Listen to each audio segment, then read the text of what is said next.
83차 시 이제 대한민국 정부가 수립되다 살펴볼게요. 이전 차시 진단 평가입니다. 자, 첫 번째. 자, 이승만은 남한만이라도 정부를 수립해야 한다라고 하는 정읍 발언을 발표했습니다. 정읍선언.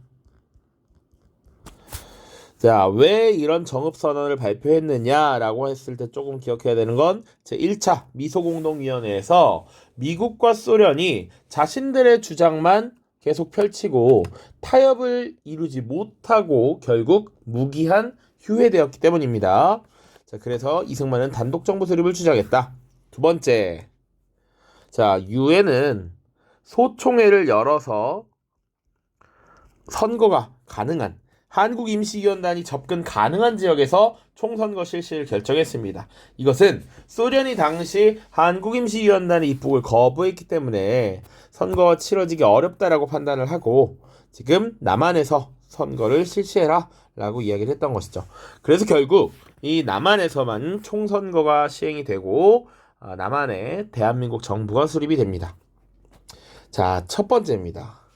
첫 번째, 그래서 유엔의 결정에 따른 50 총선거의 실시가 첫 번째 주제가 됩니다.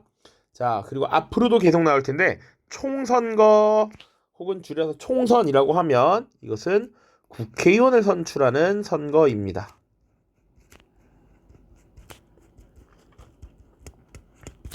자, 실시 보죠. 38도선 이남 지역에서 유엔 한국임시위원단의 감시 아래 총선거가 실시됐습니다.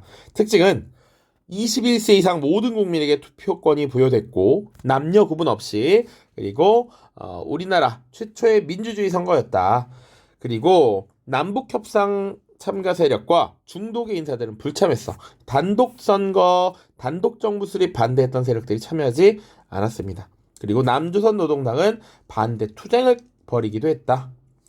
결과로는 임기 2년에 재헌 국회의원을 선출했는데 이때 선출된 인원이 198명이었습니다. 밑에도 나와 있어요. 자, 요거 좀만 보자면 21세 이상 모든 국민에게 투표권을 부여했다. 일정 연령이 되면 투표권을 받는 것 보통선거라고 하죠. 그리고 뭐 재력이나 인종이나 성별이나 이런 거 관계없이 동등하게 한 표를 행사할 수 있도록 하는 평등선거, 그리고 직접선거, 비밀선거의 원칙이 지켜졌겠죠. 자, 그래서 재헌국회의원이 선출되는데 임기가 2년이라는 것이 특징입니다. 방금 선거는 1948년 5월 10일에 시행되었으니까 임기는 1950년도까지였을 겁니다. 자, 그리고 재헌국회의원과 관련해서 198명이 선출됐고 당시 정원은 300명이었는데 100명은 통일정부 수립을 염두에 두고 38도선 이북에서 선출하기로 했습니다. 그러면 2명은 어디 있어? 2명. 200명을 남한에서 뽑기로 한 건데 2명은 바로 제주 4.3 사건이 발생하면서 이 제주도에서는 2명의 국회의원을 선출하지 못했다라는 것 같이 기억을 해주십시오. 자, 그러면 이렇게 뽑힌 198명의 재헌국회의원들은 어떤 활동을 벌였느냐? 자, 재헌국회 활동 보는 겁니다. 첫 번째, 50총선거로 구성된 재헌국회에서 국호를 대한민국으로 결정했고요. 헌법을 제정합니다. 이 헌법에는 어떤 내용들이 들어있느냐?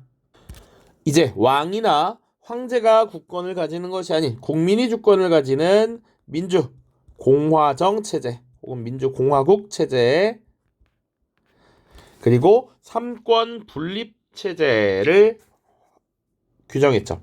입법, 사법, 행정입니다. 그리고 대통령 중심제를 채택하는 것으로 했고요.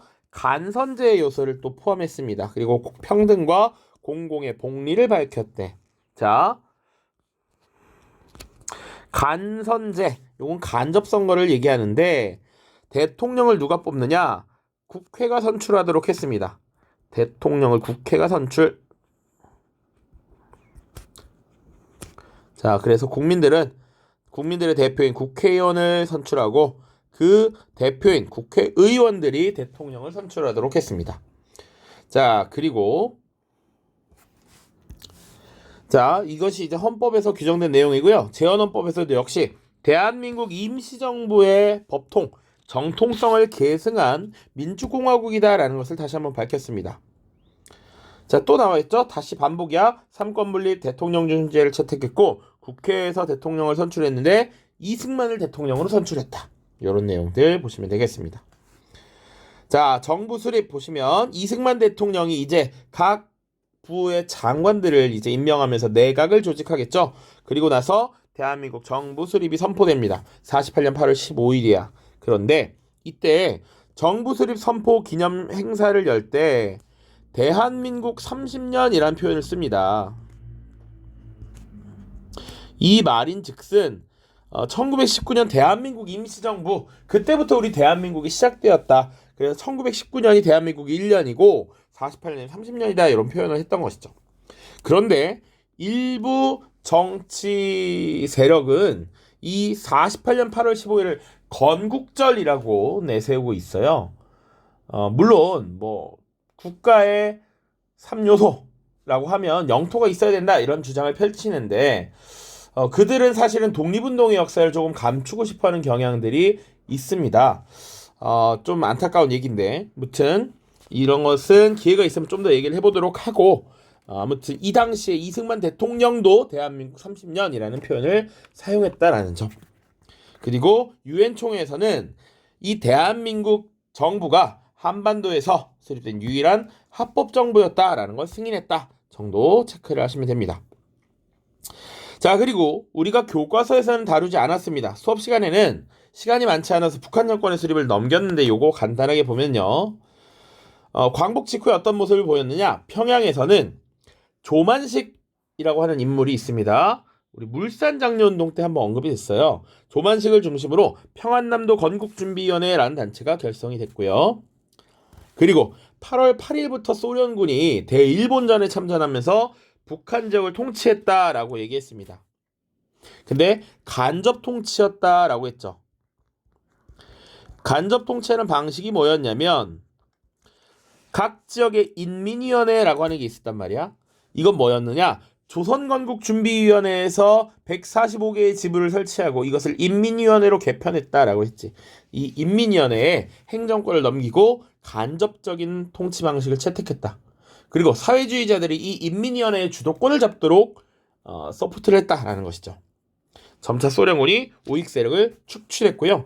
이 인민위원회를 총괄하는 북조선 임시인민위원회라고 하는 것을 수립시킵니다. 1946년이고요. 위원장으로서 지금 북한의 3대 세습 권력인 김정은의 할아버지죠. 김일성을 선출합니다. 그리고 사회주의, 공산주의 체제의 기초를 마련했다라고 전해지고요. 토지개혁을 실시합니다. 자, 사회주의에서는 생산시설인 토지와 주요 산업은 다 국유화하고 몰수하고 공유하는 것이 핵심이죠. 그래서 이 생산시설, 생산수단의 중요한 요소였던 토지를 다 몰수하고 무상으로 분배하는 모습을 보여줍니다. 자, 북한 자체는 애초에 공산주의이기 때문에 소유권에 제한을 두었다라는 거야. 그런데 요거 관련해서는 조금 더 생각해 볼 만한 것이 우리는 그동안 일제강점기에 친일 세력들, 일본인들이 땅을 대규모로 소유하고 우리는 그 땅을 빌려서 농사 짓는 경우가 많았기 때문에 보통 소작농으로 사는 경우가 많았습니다. 그래서 이들의 목표, 꿈은 내 땅을 가지고 농사 짓고 먹고 사는 해결하는 것. 그게 핵심이야. 자, 그래서 이 북한에서 토지개혁이 실시되었을 때 우리 남한에서는 그런 것들이 이루어지지 않았다는 것이죠. 그에 대한 불만이 터져나왔고 이것이 나중에 남한 정부에서도 우리 재헌국회에서도 농지개혁법을 제정해서 시행하는데 일정한 부분 촉매제 역할을 했다는 것이죠. 그리고 중요 산업과 각종 자원을 국유화합니다. 전형적인 사회주의 경제체제였죠. 자, 그리고 북한 정권의 수립 보시면 1948년 9월 9일에 수립이 되었습니다. 선생님이 수업 때 북한이 언제 수립됐는지 얘기를 했어요. 그러니까 기존에 북조선 임시인민위원회라는 딱지가 붙어 있었는데 이것을 북조선 인민위원회로 개편을 했고 군대로서 조선인민군도 창설했고 정부 수립을 준비합니다. 그래서 나름 그들도 국회의원의 비교할 만한 대의원 선거를 실시하고요. 1차 최고인민회의라는 걸 개최해서 헌법을 제정합니다. 그리고 김일성을 수상으로 선출을 하게 되는 것이죠. 자, 그리고 조선 민주주의 인민공화국 수립을 선포합니다. 1948년 9월 9일이 되겠죠.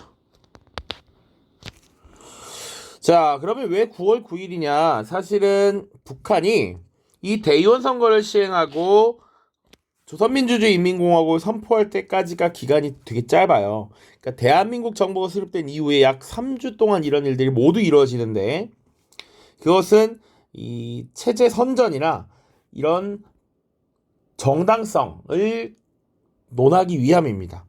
그러니까 이 분단의 책임을 서로에게 떠넘기려고 했던 것이지, 특히 북한은 남한 너희들이 정부를 먼저 세웠기 때문에 우리도 어쩔 수 없이 정부를 세우는 거야. 분단의 책임은 너희에게 있어. 라고 책임론을 전가하기 위한 그런 것이 있었다. 자, 자료학습 보죠.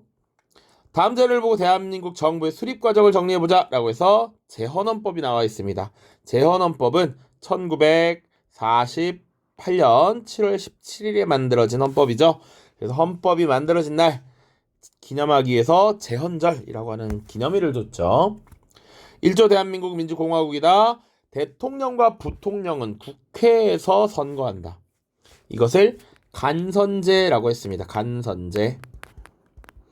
자, 그리고 대통령과 부통령 임기는 4년인데 재선에 하나여 1차 중임할 수 있다라고 나와 있어. 4년 중임제다. 2번 할 수 있다라는 겁니다. 이게 대통령 할 수 있는 대통령에 대한 규정이었어. 자, 1948년 5월 10일 총선거로 구성된 제헌국회는 국호, 나라의 이름을 대한민국으로 정하고 대한민국 임시정부의 독립정신을 계승한 제헌헌법을 선포하였죠. 자, 이 헌법에서는 대통령 중심제에 기반한 민주공화제를 채택했고 이에 따라 초대 대통령으로 이승만이 선출되었죠. 자, 2번입니다. 북한 정권의 수립 과정. 자, 1946년 각 지방의 인민위원회를 총괄하는 중앙 권력기구로서 북조선